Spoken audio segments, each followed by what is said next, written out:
issues that are relevant to residents of Bristol County and beyond. I'm Elizabeth Nowakowski, Assistant Professor of Paralegal Studies at Bristol Community College. Today I'm very excited to bring you two guests who will tell us how their organizations are helping to bridge access to justice gap in our community, in our state, and beyond, really nationwide. So first I'd like to introduce Dr. Eric Mitnick, who is the Dean of UMass Law School, the only public law school in Massachusetts, which is in Dartmouth, Mass, not far from here, and also Attorney Len Zandro, who is the Executive Director of Justice Bridge Legal Center located in Boston and in New Bedford, which is also not far from here. So thank you again for joining me today. Thank you. Thank you for having us. So for starters, Dean, if you could maybe tell us what is Justice Bridge? I think many of our, most of our audience doesn't know what Justice Bridge is. So if you could summarize it for us in a couple sentences and tell us what it is. Sure.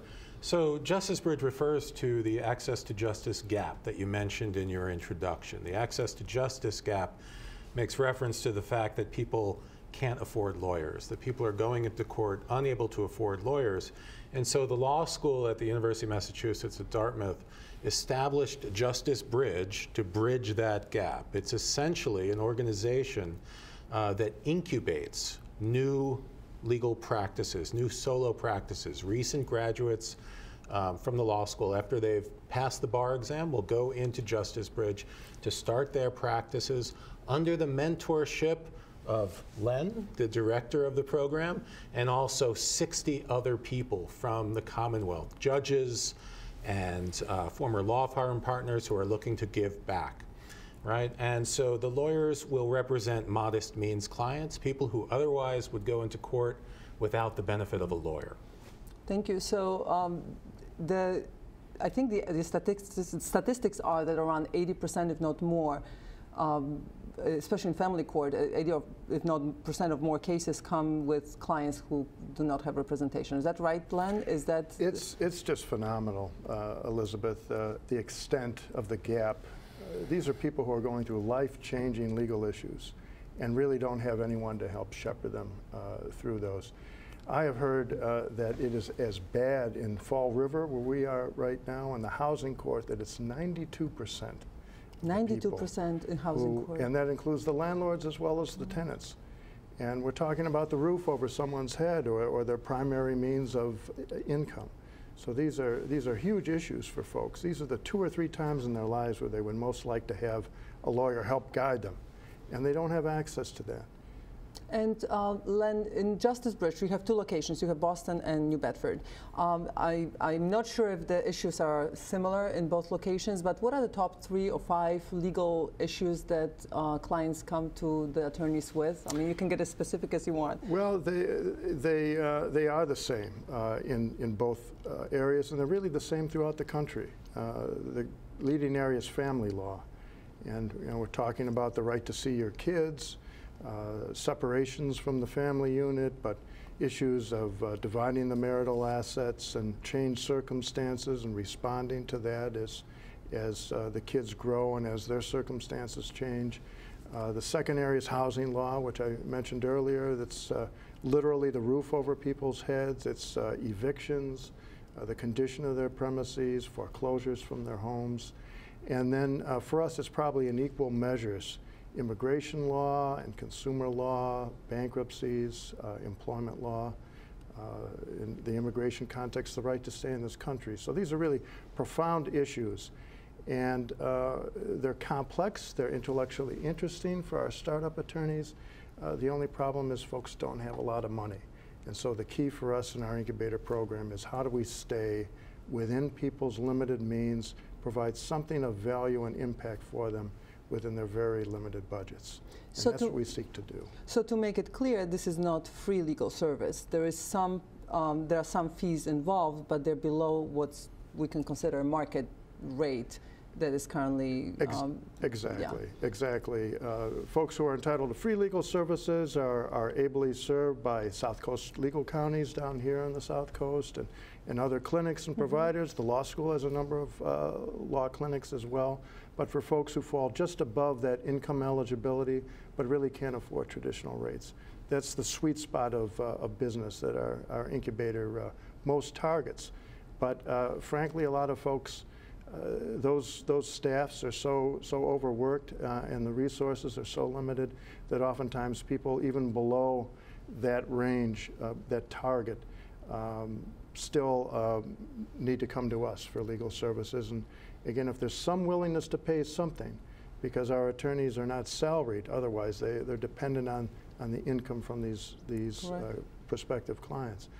If they're willing to pay something, we're willing to provide something, and that something is hopefully as impactful and helpful as possible. And how long has Justice Bridge been around in New Bedford? So in New Bedford, we launched in the spring of 2015. We actually started our program in Boston, but then about 6 months afterwards, we came down here, and that really was through the generous support of Bristol County Savings Bank. And I really want to throw out a shout out to them, because it would not have been possible for us to launch the second brick and mortar facility in this particular community without their support. They've been very generous and very helpful, and they're instrumental in terms of creating a partnership with us. And how many, do you have a general idea how many clients you have served since opening in New Bedford? In New Bedford specifically, we average about 1,000 intakes a year. And so it is a significant number of folks. We haven't made a real dent yet in the pro se representation, people who are representing themselves in the local courts, but ultimately we hope to get there. And in the meantime, while we're exploring different efficiency techniques and different ways to serve people within their budgets, we've been helping hundreds of folks down here. Which is it's an amazing program. You've been, I'm sure you. Thank you. I think I want to make sure that the audience is aware that this resource is available to them and help us spread the word. UMass Law School has been really the founder, if I can call it such, right? Because of Justice Bridge. Because Justice Bridge is sort of it's a corporation, nonprofit, I believe. But you have been the founder, and you are sort of in the shadows, as I call it, and working with the lawyers and the students. But in addition, before that, the law school has been really active in the community, providing legal services, even before that Justice Bridge was created. So can you speak a little about how the law school has been already helping the Bristol community residents? Sure, yeah. So Justice Bridge is a program of UMass Law School that we started 3 years ago. The law school became UMass Law in 2010. And since 2010, the students and clinics at the law school have done over 100,000 hours of pro bono legal services, donated over 100,000 hours of pro bono legal services to the community in the Commonwealth. And we do it in lots of ways. The longest serving clinic at the law school providing free legal services is the Immigration Law Clinic. And it's incredibly busy, as you can imagine, these days, with all of the talk about DACA and travel restrictions and the like. The Immigration Clinic represents people for free. They defend people against deportation proceedings. They represent unaccompanied minors who entered the country and are now potentially facing deportation. They will represent families in reunification. They'll represent children in family and probate court. And so it's just an incredible resource for people very much in need at the margins of society, who otherwise would not be able to afford a lawyer. And we know empirically that the results are dramatically different if someone goes into immigration court or family court with a lawyer, right? So the Immigration Clinic is our longest serving program, and it is, I think, one of our very strongest programs, directed by my colleague, Professor Irene Scharf. We also have a long-standing clinic called the Community Development Clinic. This is more of a business law clinic representing small businesses that otherwise would not be able to have become incorporated, and it serves then as an economic engine for the entire region, creating jobs. They recently represented, for example, a small agricultural business that is now up and running. They also represent nonprofits, so it's not just for-profit institutions, but they get nonprofits up and running, and they conduct legal audits for corporations. It's really just a terrific resource for the community development clinic. And then our third in-house clinic, we just launched it about a year ago, and it's called the Human Rights at Home Clinic. Okay. And it's really interesting because most of the human rights clinics, when you think about human rights, you think about international law, you think about international treaties and that sort of thing. And the Human Rights at Home Clinic is specifically designed to represent individuals at the margins of society here in the United States. And so they represent, for example, the victims of domestic violence. They seek protective orders, right? They represent individuals involved in juvenile justice claims in the probate and family court. They represent transgendered individuals who are seeking name changes. They've represented prisoners, and they've represented veterans seeking benefits. So, and they engage in policy analysis and advocacy too, right? So between the immigration clinic, the community development clinic, the Human Rights at Home clinic, those are our three in-house clinics providing legal services to people within the community. And then we also have two external clinics. We have one clinic in Hyannis that is really interesting. It represents individual members of the Mashpee Wampanoag tribe in tribal court and also in civil legal matters, landlord and tenant matters, family law matters, all the sorts of things that Justice Bridge is engaged in, but now for members of the tribe, right, who otherwise would not be able to afford legal services. And then our last clinic is with the person who was on your show last time, the District Attorney of Bristol County. And so we have a criminal prosecution clinic where our students are able to actually go into court and argue motions on behalf of the Commonwealth. And they were involved in some high-profile cases, including the Aaron Hernandez case recently. What a great opportunity for new lawyers. Yeah. It's interesting that you brought up the DA Quinn, because when you were talking about domestic violence, victims of domestic violence in the Human Rights Clinic, I did ask him, we talked about it on my show, and one of the questions I had is, often domestic violence victims, they're, in a small community, they're afraid to go to police because it's a very tight community for whatever reasons. And where should they go? And he did say they should really go to the police. But I think going to a clinic, as a sort of the first, just to get some clearance and see what the path is, what the options are, would be a great resource. The person who runs our Human Rights at Home clinic is Professor Margaret Drew, my colleague. She has over 25 years of experience representing victims of domestic violence and takes it very seriously. And the students in the clinic operate under faculty supervision, and the clinic has a separate entrance, so it's very private. It's a really great resource for people who are very much in need. That's definitely, and I will make sure that everybody here, even at Bristol Community College and our community, knows about this. How many clients have you served over the years? Do you know? I mean, that may be many. Maybe hard. Maybe it's easier to do by clinic, but generally, I mean, I assume you're talking about thousands. Yes, I would say that's true. Thousands of clients over the years. We have all of these clinics run every semester. And so if you think, the only way in which we've quantified it recently is in terms of the hours and the value of the services provided. So 100,000 hours of pro bono legal services, and a very conservative estimate is worth over $5 million of legal services provided. So we, as the only public law school in the Commonwealth, we take that identity very seriously.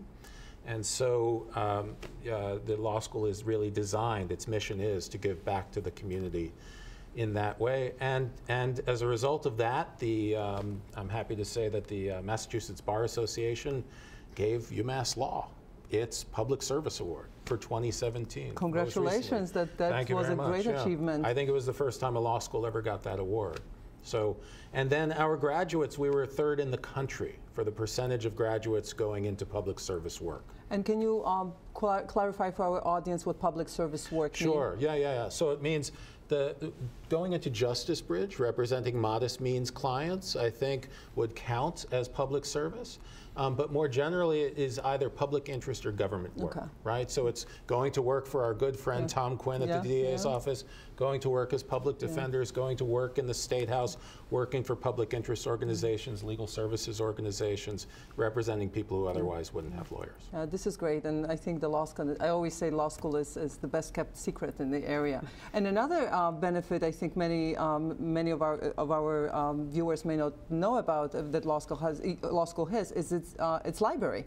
Yes. Because it's the only library, as far as I know, law school library, excuse me, that is open to the public in the state, which with an amazing staff. You have amazing director. Thank you. And it's just a beautiful facility, and anyone can go in. And you do, we talked about self-representation, pro se, which is, is very difficult to do for anyone who doesn't know law. But you do have resources there. You do have resources. You can get legal advice there. I want to make sure people know that. But if anyone is looking to read up on anything law-related, they can find the resources at the library. That's right. And there are very helpful reference librarians there, too. My good friends Emma and Jessica are there all the time, as well as Misty. And as you mentioned, our library director, Spencer Clough, is an incredibly friendly person who welcomes the public into our library, and he takes the public character of the library very seriously. He does, and I speak from experience. Len, in terms of, speaking of the pro se clients who do not have representation in court, can you just mention very briefly what limited scope representation is and how it fits in with the Justice Bridge model? And you sort of have been the pioneer, I know, in this, not you personally, but Justice Bridge, and maybe personally too, but also, but now it's gaining traction statewide because of the access to justice issues. Sure. Well, I can't take credit for the concept. I think that was pioneered about 10 years ago by our state Supreme Judicial Court. And I believe Judge Wilkins headed up the committee at the time that looked at that mechanism. And what it enables people to do is self-help to a degree and then be represented at the same time by an attorney. So it's not full representation in the traditional sense that we would see on television programs and such, where someone from the very infancy of their litigation to the very end, to the appeal, perhaps, is represented by an attorney. But it's attorneys being engaged at a specific stage, or perhaps more than one stage in a proceeding. And for us at Justice Bridge, it's a tactical decision. How can we do something of benefit within folks' very limited budgets? And the unfortunate reality is sometimes they can't afford the full representation. But if it's an all or nothing proposition, too often it's nothing. So this is a hybrid arrangement where it is something of value. So we'll think of the strategic impact that we can have in specific aspects of the case. And a good example of that would be the court hearing. So perhaps some of the background work and some of the discovery could be done by the client. They're familiar with their case and would be guided by an attorney as to how to help themselves and not have the attorney involved in that particular aspect of the case. But then when it comes down to actually representing someone in court and making the argument to the judge, then an attorney would handle that aspect of the case for the client. And that is probably the clearest example of how that can work. But it just depends on folks' budgets, the complexity of their case, and their own comfort level in helping themselves. It's a creative mechanism that is idiosyncratic or particular to the unique circumstances of the case. But again, it provides some help and some support. And unfortunately, that's all that some folks can afford in some of their cases. Unfortunately. How many lawyers do you currently have at the center in New Bedford and also in Boston? So we have 16, and we have attorneys at the present time. I actually just interviewed someone 2 days ago that is a very strong candidate, and there's some additional interest in applications. So I think we're going to be expanding probably to about 25, I hope, within the next year. Right now, we have a few more folks in New Bedford than we do in Boston. So, so we're particularly well suited to help folks in this area, including 3 attorneys who are based primarily on Cape Cod. So we serve the whole South Coast and Cape region at the current time. That's wonderful. And how can residents get in touch with Justice Bridge? Do you recommend walk-ins? Do you prefer that they make it? How does the process look like if someone needs help? I guess the best answer to that is however it helps them the most. We try to be responsive to the needs of the community. So we certainly take and welcome walk-ins. We have a street front office on Union Street in New Bedford. Folks can reach us online. More and more people are starting to input their own intake information online. Folks can certainly call, and I think maybe we'll show the numbers yes, at we the will end have of the yeah, absolutely. For our Boston office as well as for our New Bedford office. The person who is there most often, it's actually a wonderful little human interest story, and I'll try to shortcut it here. But she was a client of ours, and she saw that we didn't have any, because we're low budget, we're modest means ourselves. And so in order to extend the services as far as we can, we try to reduce our overhead as much as we can. And so we didn't have anyone paid who was acting as a receptionist or administrative assistant. And she saw that need and she said, I can do this, I can help you. And she's been a great advocate for folks in the community. She was born and raised in New Bedford and is of and by and for the people there, and just a wonderful ambassador to our program, conducting the intakes and helping people as best that she can. And so it's just a great credit to. I think there's a lot of that in Justice Bridge. If it takes a village to raise a child, I think it takes a community to support an incubator program like ours. And we've been blessed with a lot of community partners and support from the bar associations, and obviously the law school is huge in that, in terms of the institutional support and for the tech support and administrative support that they provided. We couldn't do it without them. And they can also do it online, you mentioned. Did I hear you just mention that they can, clients can contact Justice Bridge online and they complete their intake form online? Is that correct? They can, yes. We have a website. Yeah. It's we'll post at the end of the program. justice-bridge.org, and and so folks can get to us 24/7 in terms of inputting their information. Thank you. And what about the clinics? I mean, are they running, you mentioned they run on the semester modules. Yes, that's right. But can anyone just walk in, or should someone go online and find out when they open? What's the best way for? I think the best way, we have a clinic coordinator. We have one staff member who coordinates all of the clinics. Her name is Crystal. Okay.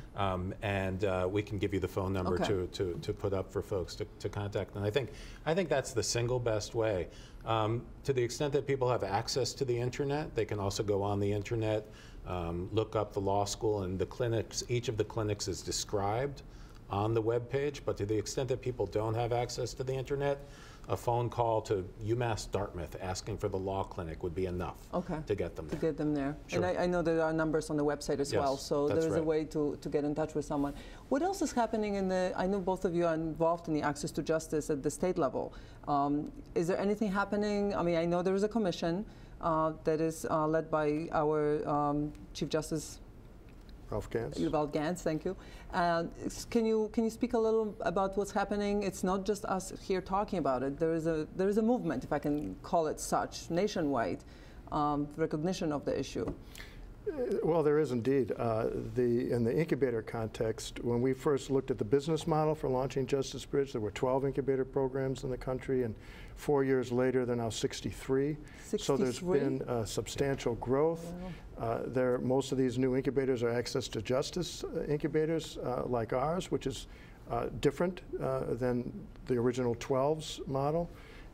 In terms of the state, we received a grant. We're one of 7 states that received a grant from the chief justices of all 50 states in a particular program that they're engaged in.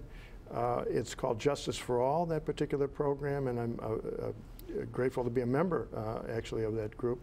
And we're exploring, there are 4 different working groups, and we're looking at different substantive areas of law, the ones that I mentioned earlier, housing and family law, and looking at ways to deliver services outside the box, look at different types of models. The court service centers, an extension of that, is just one example of that. I think the focus is going to be more and more on the idea of a lawyer as counselor, so-called preventative lawyering, not the traditional lawyer as an advocate, the pugilist, the fighter in court, so much as providing advice on the early end, getting more and more involved in an early intervention, and trying to help resolve the matter before it blows up into a full-blown controversy.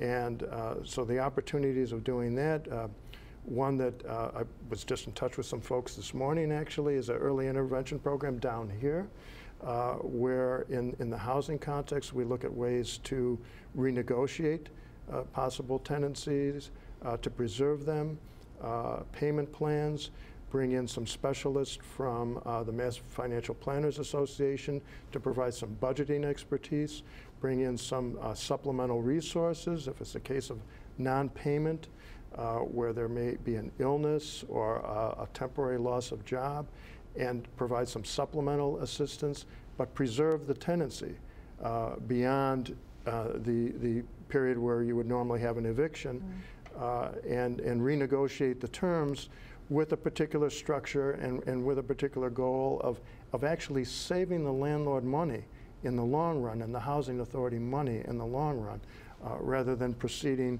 with the legal costs of an eviction. So there are just a host of different initiatives, and the challenge before us is to think outside the box, think of different initiatives and different techniques. And I have to add, the law school is truly a law school in this context. They're academics, and in our incubators, really a laboratory for exploring these different techniques and testing these initiatives.